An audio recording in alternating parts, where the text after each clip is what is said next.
Hey, it's Kim Commando Today, your daily podcast to keep you up to date with all things digital and beyond. And I'd love to have you be a part of our podcast. You can make an appointment to speak with me.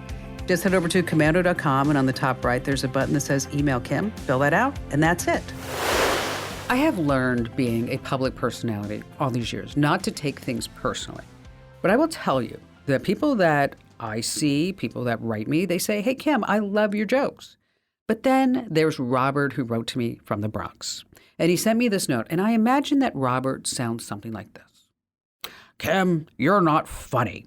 You should just stick with the tech news, young lady. I don't want your jokes. I only want your tech advice. I want to know how to fix my computer. You should be sure to stay in your lane, Kim Commando." All right, it's a little rough there, Robert in the Bronx. I mean, I get it. You live in a certain part of the country, and you ever wonder why New Yorkers are always so grumpy? Have you ever wondered why? Well, here's why I'm going to tell you about this, because I'm from this part of the country. Because the light at the end of the tunnel for them is New Jersey. That's right. And I'm from New Jersey. It is the Garden State. It's a beautiful state. So if you're saying, "Kim, don't make fun of New Jersey," I'm not. I love New Jersey too. I grew up there. And on that happy note, welcome. I'm Kim Commando, America's funniest digital goddess. And you're about ready to get more tech smarts because every single thing is a tech thing right now. And of course, you tapped into the nation's largest show about all things digital. You can find us on over 420 top stations across the United States. And you can also get us as a podcast, as webcast over inside the Commando community. It's just a perk of membership, just a few bucks a month. And how do you sign up? Glad you asked. Head over to commando.com, and in the upper right-hand corner, there's a link that says Commando Community. And a special hello goes out to all of our listeners in the Army, the Navy, the Air Force, the Marine Corps, the Coast Guard, and Space Force in 175 different countries who are joining us on the American Forces Network Radio. And I'm sure you have at least a few questions about something digital I can lend a hand to. And our T-Mobile Unlimited listener line is now open at 1-888-825-5254 is the way to join us. All right, every single day I drop by at least 30 different websites to make sure that I'm up to date on everything that's happening in the tech universe.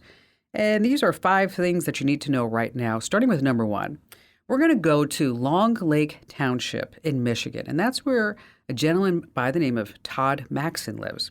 Todd is a bit of a car nut. He's got his own little workshop going right in his backyard where he restores old junkers. Now, Todd has tons of old cars. Just want you to picture a scene straight of Mad Max. That's his backyard. So his neighbors are not too happy about this. So this led to a 2006 lawsuit from the township for violating zoning laws because this is Todd's residential land. So after years and years of legal wrangling, a deal has been reached. Todd could keep his existing cars, but he couldn't add any more to his backyard. So you think that would be the end of it. And you're like, why is Kim Commando talking about Todd in Long Lake Township, Michigan? Well, here's what's going down. As the years went on, the township suspected Todd of adding more cars to his backyard. So to prove that Todd was breaking his promise, the township hired a drone operator to spy on his property in the backyard. They have a warrant or anything, just local government straight up snooping. So this whole drone debate is headed to the Michigan Supreme Court. Now the big question is it legal to use a drone to spy on someone's property without a warrant? Or is it a legal search? What do you think? What do you think? I want you to hold that thought because I'm going to ask you one more question when we get done. Because number 2, we're moving now to Toledo, Ohio, where a different approach is being taken with surveillance. There, the Toledo Police Department is just straight up asking, "Hey, can we have access to all of your security cameras in your house? Can we just do that?" Because you can register in Toledo, Ohio, your home or business security cams with the city, and just like that, the police get a shortcut to reviewing any type of crime footage. So for anyone open to lending their cams over, I did a deep dive. I mean, what exactly are they going to be doing with the footage? So as it turns out, the Toledo Police Department is working with a company called Fusus. They say that they're the industry's first cloud-based, rapidly deployable real-time crime center. So here's how it works. Crime pops up in an area. With Fusus, the police can, at just a click of the button, request access to all the nearby registered cameras to scope out the scene. Now, they can't live stream without explicit permission. Sounds good, but I'm sure you have some questions. First of all, does it use AI? It does. But they say they don't use the AI for facial recognition. But here, this is the interesting part. It can be used, I mean, this is their quote, to recognize weapons, vehicles of interest, and etc. What the heck is etc.? And where do you put that in a legal agreement? And etc.? Wow. I also wondered where all the footage goes after the crime scene is over. I checked the FAQs, no mention of that. So I would just say big fat no. Now, my question to you is, what do you think about the drone being used on the guy's backyard or the Toledo Police Department asking for camera permission? So on my Twitter account, just drop me a note there. That's twitter.com/KimCommando. All right, number 3, there's one industry that AI is already taken over. And if you're a photographer and you make money off of your photos for a living, you better start finding something else to do. Adobe Stock is the only place right now that's cool with letting AI-generated images into the marketplace. So we're going to follow the money train here, okay? Stock Performer, that's a data analytics platform for stock photographers, just revealed the cold, hard truth. AI photos are going bananas. They're selling 4.5 times more than real honest-to-goodness photos. Okay, so look at the numbers. If it is a regular photograph, it's maybe making 17 cents a month. If it's an AI image, $3.75 a month. Wow, isn't that crazy? Meanwhile, in a freak accident, I don't know if you heard about this, a photographer was killed when a huge lump of cheddar landed right on him. Now, to be fair, the people who were being photographed, they did try to warn him. See, Robert, that was funny. Okay, maybe not that funny. All right, number 4, Betty the robot from the Jetsons. Yes, that sassy robot that did all the chores. That's the one I want. But researchers at the University of Cambridge, they designed the perfect robotic chef, not just cooking up eggs and flipping burgers. It can watch YouTube videos and just like that, make a meal. The system's clever enough to recognize things like vegetables, hands, knives, and understand the usage in the cooking process. So it can learn over time what ingredients go well together and then call out human chefs if they use the wrong quantities. But here's the best part. The researchers made 8 different salad recipe videos and handed it over to the RoboChef. Well, the RoboChef studied the videos and could identify the ingredients and the actions by the human chefs. And get this, after watching a surprise 9th salad video, it just added a new recipe to its cookbook. Wow, it just recreated it. That's the RoboChef that I want. And finally this, coming in at number 5, don't always listen to that GPS for directions. Now, it just seems like recently there's been a couple of tourists that keep driving into the ocean in Kona, Hawaii. Well, this time it just happened again this past week. In Canada, a 60-year-old guy by the name of Andrew Lee Toppenberg was out for a Sunday drive. He said, following his GPS, he took a wrong turn and suddenly ran into Canada's Rainbow Bridge border crossing in Niagara Falls. Okay, small inconvenience. Well, Andrew had a big problem. You see, Andrew had a ton of cannabis and a load of cash in his back seat. So unfortunately for Andrew, he didn't get out of it because he left his passport at home. Canadian border officials decided to take a little look-see into his car, and there they found the surprise. Enough weed to throw a super party for Snoop Dogg. Just under 400 pounds of the green stuff. It was all vacuum sealed nicely, and $600,000 in cash all neatly stacked and stored away in a safe, a suitcase, and a lockable case. And seeing all this, the police, they said, hey, I don't think this is the first time Andrew has been doing this. So they charged him with suspicion of possession and import of cannabis because they wanted a joint discussion. All right, coming up in this jam-packed show in just a few moments, I'm going to tell you how you can take some Ivy League classes for free. We have some tricks to see if your passwords are being sold on the dark web. And then, how you can see who owns a scam website. And of course, we have all of your great phone calls. And you have me, Kim Commando.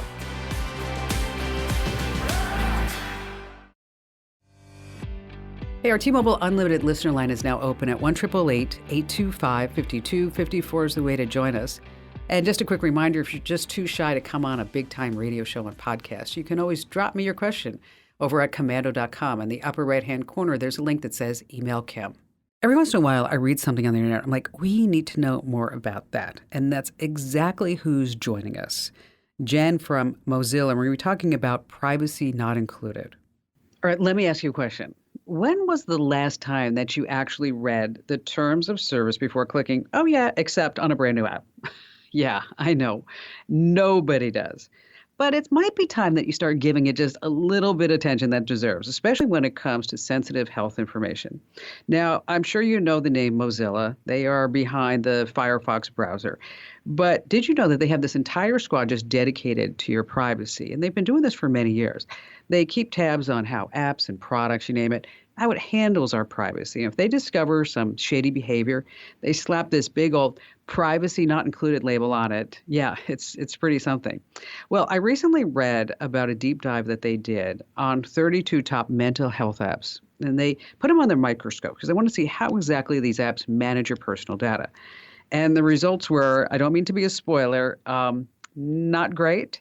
Now, among the biggest offenders with your data, these are huge, huge apps, big names, millions of users like Replica, Cerebral, Talkspace, Happify. And joining us right now is Jen Kaltreiter. She's the program director of the Privacy Not Included whole initiative. Hey, Jen, thanks for being here. Now, I know you looked at 32 different apps. Is there a standout that you're just like, oh my gosh, this is the worst one ever? Yeah, actually, we did have a worst one ever that's maybe one of the worst ones ever we've actually reviewed, and that was Replica AI. It actually we assign what we call privacy dings, and we have a minimum security standard. And so we have 3 privacy dings, and Replica AI earned all of those for how it uses your data, if it allows users to control the data and their track record. It didn't meet our minimum security standards. And we actually even look at AI, and their AI was so questionable that we actually even gave that a ding as well. So yeah, that one was Oh pretty my bad. gosh. What's funny is you mentioned this, is I recently interviewed a gal who is on Replica AI, and she created her own virtual husband, and she's like totally in love with this AI chatbot. What does Replica do with the data exactly? Oh, that's often a good question, and it's often hard to tell what is being done with the information that they collect. Some of it they say they can use for targeted advertising and marketing. Obviously, that's a big one. But I'll just read a quick line from their privacy policy that kind of stands out. By providing sensitive information, you consent for us to use it for the purposes set out in this privacy policy. They then say, oh, we won't use it for marketing or advertising, but they say they could use it for pretty much anything else. So, Wow. and they just throw that in the privacy policy that but whenever you give them that information, you've also given them your consent to use that information. And that's kind of a crazy way to get consent, I think. Yeah, these whole privacy policies, it just irks me because, I'm guilty of it too. I mean, I'm not going to sit there and read everything if I just want to play a game of Scrabble. What about apps like, say, Talkspace or BetterHelp or Headspace? And of course, there's Calm and Happify. I mean, where do they all stand?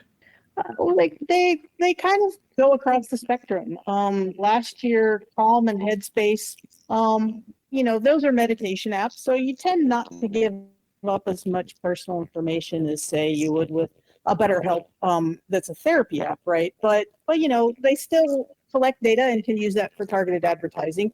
Calm last year earned our privacy not included warning label, but then we work with them and help improve their language so that they now guarantee everybody the same right to access and delete data, no matter what privacy law they live under. And so now they don't get our warning label. Headspace does. BetterHelp is its own special ball of not great for privacy. They were just the FTC $7.8 million judgment against them for breaking promises that they wouldn't share personal health information. And then they turned around and shared it with social media sites for targeted advertising. And so that's very questionable. Another thing that you see with the BetterHelps and the Talkspaces, you go on the website and you're like, oh man, I'm feeling down. I need some help. There's no therapists in my area. I'll use one of these apps. And you click get started and you immediately get dumped into a questionnaire. And then they can use that in ways that you might not expect, like sharing for targeted advertising. Hey, Jen, thank you so much for shedding some light on this topic because I don't think a lot of people are aware, and that's what I'm trying to do is just spread that knowledge that, you want to be careful when you start talking about any type of app, especially when it comes to your mental health and where all that data is going. And we appreciate all the hard work that you and your team are doing over there at Privacy Not Included. Well, thank you. We appreciate it. So the bottom line here is if you're not paying for an app, and maybe if you even are still paying for an app, they're going to be looking at your data and privacy and trying to make money off of that. So those terms and conditions are absolutely important. And I know that nobody wants to read them because it can be, well, tedious. So that's why there's Mozilla's Privacy Not Included site. You're just going to type in the name of the app that you're thinking about downloading, and then boom, you just get the lowdown on all those privacy practices. And here's another trick. What you can do is just open up those terms and conditions and hit Control F, Command F, if you're on a Mac, and then search for key phrases like privacy, subscription, or cancellation within the document. And then that could be a shortcut to just the most important bits that may concern you. That site is a definite look at before you install any new apps. All right, wouldn't it be fun to tell people that you went to Harvard? Yes, you can. Dozens of Harvard classes are available right now through edX.com at no cost. You just make an account and you're good to go. So what kind of classes can you take? Intro to computer science, cybersecurity, AI with Python. There are also some other classes too, like introductory to sauerkraut. Okay, who knew? The science of happiness. Who doesn't want to know that? And if you want to confirm that you went to Harvard and get a certificate, it's going to cost you not much, $99. The courses are all self-paced. They generally run 6 to 14 weeks, but hooray, that's right, you made it to the Ivy Leagues.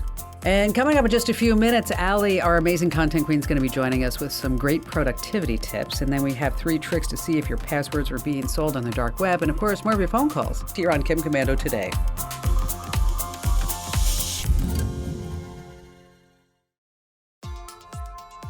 All right, coming up in just a few seconds, we're going to be talking about some ways that you can see if your passwords are being sold on the dark web and also what you need to do about it. And so also you went to one of these websites and you're like, it looks good, but maybe it's a scam site. I wonder who owns it. I know the tricks to doing that, and you will too. And speaking of tricks, joining us right now on the Kim Komando Show, notice that professional segue, by the way, is Allie Seligman. She's our amazing content queen. Hi there, Allie. Hi, Kim. So glad that you're here with us because I always love these short tricks that we can pass along.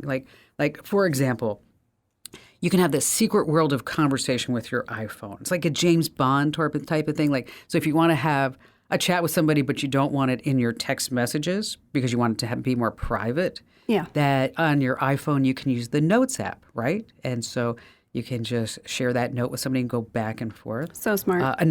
Yeah, and so smart. And then another one that I use all the time because I've been driving down to Los Angeles a lot to get my eyes checked at UCLA is that with Google Maps, especially traffic in LA, it's just always such a nightmare, is that I can say, I need to arrive at this time. So what time should I leave? I know. Love that. Great, isn't it? So you have some tips. Lay them on us. I do. These, I guess we could categorize these all in kind of productivity. Although when I think about productivity, it's not that like, here's how to get more done. I'm getting enough done. What we want to focus on is how can you make it easier on yourself, right? Make your tech work a little better. I have been for so long the chump who writes every email from scratch, even when I'm writing the same thing over and over. So in Gmail, I've said it before, if you're not using templates, get it together. You need to. It is so helpful. Just think about all the things you type, kind of the same thing all the time. If you're asking somebody for an update, in my case, sending out assignments, maybe you're reminding people to invoice, don't type it every time. Trust me. You have to set this up ahead of time. If you go into the settings menu, there's an advanced tab, and then you'll find templates, and you can set it up there. And then next time you write an email and realize, I've written this 700 times, you can just save it as a template. It's so nice. And we have all the steps for that over on Komando.com. And that's just, it doesn't sound like it's a big time saver, but it is. Oh, it is. Yeah. It is. It's like, you're like, oh my gosh, this is so good. Although, you know me, I don't like or send long emails. I mean, You don't. I'm just guilty of it. Like, so what do you think of this? And I used to make fun of my mother, really, because I'd say, Mom, she would just put everything in the subject and just but now I find myself, I'm sending like email to you and Jeremy and John and everybody, and I'm just putting it in the subject. I'm like, oh my God, I'm turning into my mother. It's like she was onto something. She really was.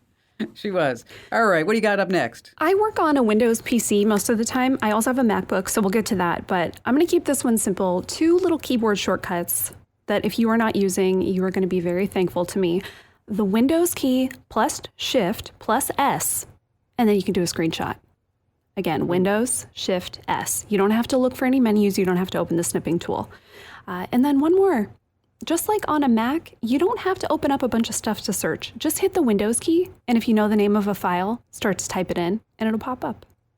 You're welcome. So before we leave the screenshots, yes, because I know somebody's listening right now going, well, Allie, why do I need screenshots? When would I ever use that tip? Right? Good question, sir. I screenshot anything and everything. It's a really easy way. If you always find yourself trying to explain something, that it would be so much easier just to take a picture and circle it. There you go. There's one use instead of saying like under this button, you need to put this here. So if you're trying to show someone where something is, it's good if, sometimes you just want to remember something for later. Perhaps a loved one said something really dumb or funny or insightful, and you want to save that. I use them all the time. What about you, Kim? Well, I'm notorious with my passwords. What I mean by that is that I thank God for John, okay? I'm just because I've got, I think I have, last time he told me that he said you have like 2,092 passwords. Well, not that many, but I've got a lot of passwords. Yeah. And so every once in a while, I'll change a password, which means like John can't get on. Or you can't get on because I changed the Twitter account or whatever it may be. Right. And so what I do is I go into Safari, and I know this is like really bad security, but I open Safari and then I go into passwords and then I put my little mouse over the username and password and then I screenshot that and then I text that to John. I do that too. Yeah. So this way you're not sitting there going, exclamation point 725 yes, lowercase. Yeah. So yeah, I'm guilty of doing that. And so if you're listening, don't do that. Do not do that. That's just one of those things that, do as I say, not as I do. And you probably saved it to your desktop. Delete those, right? Go through, get those off your desktop. Yes. Exactly. You All right, so what about our Mac? Yeah, you're a Mac person. I have a MacBook too. This one, I don't mean to toot my own horn too much, but I think this is super, super smart. Perhaps you're the person, you're working on your laptop and you get distracted a lot. Maybe it's your text messages, maybe you are signed into your social media accounts, whatever it is. I think you should set up different user profiles on your MacBook. But here's the cool part. You can set these up so that they are connected to different fingerprints. So when you sign in, you know how you put your finger on that little, it takes your fingerprint and that's how it signs you into your computer. Well, why don't you do your personal account on, say, your pointer finger and then maybe your work account on your ring finger? And then when you scan that, it'll take you into a profile that is only for work or only for personal life. Oh, that's smart, especially if you share. Yes, totally. Too. Yeah, people can use their different fingerprints. This is all in system preferences. You go into the Touch ID settings and you can set up different profiles and they can be whatever you want. So if you can't quit checking Instagram at work, make yourself a work profile, don't sign in, and hopefully that will be, enough of a deterrent for you. Yeah, I wish I could do that. But everything's woven together for you. Yeah, it's just because it's just one big mess. But it would be nice because I'll tell you what's annoying is this is just a pet peeve, and I don't really know how to handle it. Okay, so maybe you can help me out. Is that I have everything on my MacBook. I mean, I'm talking about everything in my life is on my MacBook, which is again duplicated on my iMac on my desk. Mm-hmm. Okay, and when I say everything, I mean everything. Okay, like all of my email, my chats with Ian, chats with you. I mean, everything's duplicated. But what's super annoying to me is like, for example, Barry would come in and say, "Oh, my MacBook or my iMac is dead," or whatever the reason is. And he just signs right in. And then there are all like my personal text messages. Ooh. And he's like, "Why are you talking about this?" I'm thinking like, so I just yelled at him. Okay? Dude. I'm like, yeah, exactly. Dude, this is my space. You have your space. I mean, so I think Anything this is less a tech issue and more a tech etiquette issue. I think, Barry, don't use someone else's computer. It's not yours. Yeah. It's like using somebody else's toothbrush. Okay, we don't want to do that either. Okay, we just don't. I have to share one more. This is my. Yeah, we have one more. We have time for one more quick one. All right. This is probably the most impressive. I guarantee you this is going to make you look super smart to your boss or your friends or whoever. You know when you're scrolling on a website and you see something you want to share, but it's like way at the bottom. And so you find yourself saying like, okay, look under here. You can share a link right to the specific point in a page that you want to. So in Chrome, you highlight the text and then right click, and one of the options says copy link to highlight. And then when you paste that URL to someone, it takes them right where you want to in the page. So cool, so handy. You'll use it all the time. That's sweet. Yeah. You know what? That may be the best one, Allie. I think that so may be too. the best one. I saved it for last. All right. So here's the deal, folks. If you want great tips like this, you just have to sign up for our newsletters. That's just it. And then you'll get them every single day. Head over to komando.com/subscribe, komando.com/subscribe. Allie, thank you. Great job as always. And we'll see you in newsletter land later this afternoon because we got a lot to do, don't we? See you there. Yes, we do. We got a lot of newsletters to write. So, hey, do us a favor. Just make sure that you sign up for the newsletters. This way we know that we're just not writing them for our parents and other people like that. So, again, komando.com/subscribe.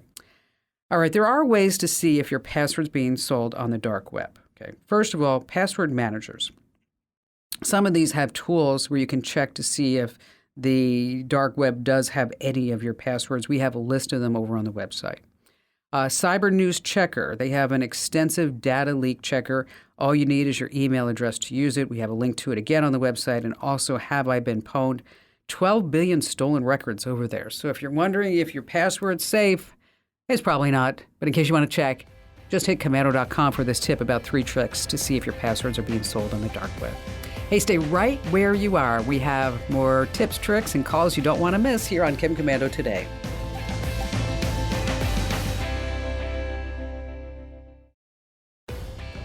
All right, back to the phones we go with John in beautiful San Antonio, Texas.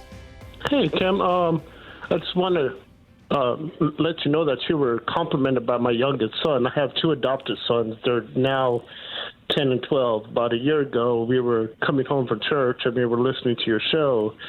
And my youngest son said that your jokes are better than mine. So. Oh, well, I'm not sure if that's a huge compliment, John, but that's okay. So I wasn't sure if I was gonna ground him for the until he turned 18 or what I was gonna do, but that's what he said. That's awesome. That's awesome. My question, Kim, is that I'm a twin. I have a brother that passed away when he was 14 and I was 12. And no, thank you. I have a lot of videos that my mom took of us, and throughout the years, my mom used to always take a picture of my twin brother and I on our birthday. Mm-hmm. So we have them all throughout up until we graduated high school. And then as I mentioned earlier, I adopted 2 sons. They're currently 12 and 10. And I have videos of them, since we got them and as they were growing up. But the videos that I have of my older brother and myself and my twin brother, of course, they were back from the 70s and 80s and the 90s. And I'm trying to find a video enhancer to get better quality out of the videos, make them do better colorization on them and all that. So that's what I'm trying to preserve them so I could give them to my sons. Yeah, which is nice, right? I mean, and it's, at the end of the day, you can have everything that you want, but it's family that means the most thing. It is. Yes. And it's nice to tell those stories, and when there's a video, it's easier to tell that story. A couple of ways to do it, John, is that, of course, you can send them away to Legacy Box or iMemories, and they'll try to improve them, and then they'll actually digitize them, and then you can just get those files off the cloud. And then you also have access to it in the app, and then you can upload them to YouTube, and that's probably the easiest way. But I'll tell you, it's a really expensive way too. It's an expensive proposition. I'll turn 51 on Friday I'll turn 51 on Friday, but I've since then have been retired for about a year, so I'm trying to do something that I can do to occupy my time. That's what I'm trying to get at. All right. Well, that's awesome. That's awesome. Okay. So we've got some links to some products that will help you convert the videos and then get them into your computer. And then once they're in the computer, that's when you can start using things like Adobe Premiere that will reduce the noise and the grain and sharpen that footage. They've got a lot of tools and effects to do this. It has a steep learning curve, I will tell you that, John. But if you are on YouTube and just type in Adobe Premiere, improve video, somebody did a video that will show you how to do this. And that's one of the greatest things I think about YouTube is it has become this whole how-to wonderful place to do that. It's not very expensive. There's also another program called Cyberlink Power Director. It also has the tools to sharpen the footage, reduce the grain, improve the focus, and it's a lot easier to use. So those are two. Now, if you're like, you know what, I got a lot of time, and I don't mind doing it, I don't mind learning, but this one's free. There's something called DaVinci Resolve, and we'll send you links to all of these. And this has it's free. It has a pay version, but it has a free version, and it does color correction, visual effects, as well as enhance the videos too. So either one of those. Now, once you get these videos the way that you want them, that's when you can upload them to YouTube, and then you can set these channels as private, so that unless somebody actually has the address, they're not going to be able to look at your family videos, which is the way that I've got them all saved as well. So, so we'll send you some links on how to convert the videos, because you need some tools depending upon what you have there at the house, and then some links to these programs so that this way we can make those videos look as great as possible. Now, about the photos, Google has something called PhotoScan. And with PhotoScan, you put that on your iPhone or your Android device, and then you take pictures of pictures. And then I'll tell you, if you just have photos that you're trying to bring into the digital age, this is like the program for you, because it will take those photos and then really make them look snazzy. And best of all, you don't have to take the pictures out of the photo albums in order for you to take those pictures. So again, that's Google PhotoScan. John, hang on the line. We're going to send you some links. And for everybody else, if you need some help, just search the website, commando.com, for converting videos.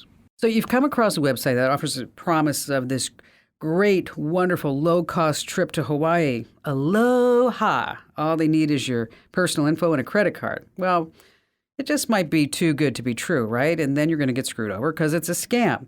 So here's what you can do. Use a Who Is lookup search to find out who owns the website and see if they have a real business address and any contact information. So what is a Who Is lookup search? Who Is a database that contains information about domain names and their registrants and who owns them. So if you want to find out who owns a website, just use a Who Is lookup to get the scoop. And it's really simple. Just head over to a Who Is lookup website. There are just tons of them on the web. I use who.is. Once again, that's who.is. You just plug in the site's URL right into the search bar, and then in just a second, you're going to see who owns the site, and then the contact information, including the address and the phone number. Once again, that's who.is. Who.is. That's the site that I use. Hey, be sure that you tell 3 friends about the Kim Komando Show and the Kim Komando Today podcast, because knowledge is power. This program is a copyrighted production of Westar Multimedia Entertainment and protected by the copyright laws. Any rebroadcast or use of this program for commercial, business, economic, or financial purposes without the written permission of Westar Multimedia Entertainment is strictly prohibited.